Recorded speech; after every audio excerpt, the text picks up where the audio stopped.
എന്റെ പ്രിയപ്പെട്ട സഹോദരി, നിന്റെ ശരീരത്തിന്റെ തൊലിയോട് ചേർന്ന് കിടക്കുന്ന നിന്റെ ഇക്ക പറയണം, അല്ലാഹുവേ, എനിക്കിതുപോലെ ഒരു പെണ്ണിനെ എന്റെ റബ്ബ് തന്നല്ലോ. എത്ര നല്ലവളാ ഉസ്താദേ, ഇവള് വന്നതിന് ശേഷമാ എന്റെ ജീവിതത്തിൽ എല്ലാം ഉണ്ടായേ. എനിക്ക് അല്ലാഹു സന്തോഷം തന്നു, സമാധാനം തന്നു. ഇവളുടെ ദുആയുടെ ബലത്തിലാ ഉസ്താദേ ഞാൻ നടക്കുന്നത്.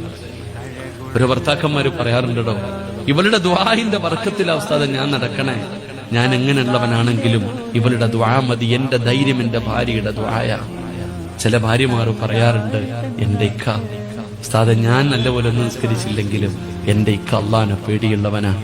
ഏത് പാതിരാത്രി വന്ന് കിടന്നാലും എന്റെ ഇക്ക സുബ്ഹി നിസ്കരിക്കും, തഹജ്ജുദ് നിസ്കരിക്കും. എത്ര നല്ല മനുഷ്യനാ. ഇക്കാന്ന് പറയുമ്പോ ചില പെണ്ണുങ്ങളുടെ കണ്ണ് നിറയുള്ളൂ. ഭാര്യയെ കുറിച്ച് പറയുമ്പോ, ഭർത്താവിനെ കുറിച്ച് പറയുമ്പോ പരസ്പരം അങ്ങോട്ടും ഇങ്ങോട്ടും ഇങ്ങനെ പുകഴ്ത്തി പറയണം. അങ്ങനെയുള്ള ഒരു കുടുംബ ജീവിതം നമുക്ക് നയിക്കാൻ കഴിയണം. അള്ളാഹു നമുക്ക് ഭാഗ്യം തരുമാറാകട്ടെ. അള്ളാഹു നമ്മുടെ ജീവിതത്തിൽ എല്ലാവിധ ഖൈറും ബറക്കത്തും ഐശ്വര്യവും അള്ളാഹു നൽകി അനുഗ്രഹിക്കട്ടെ.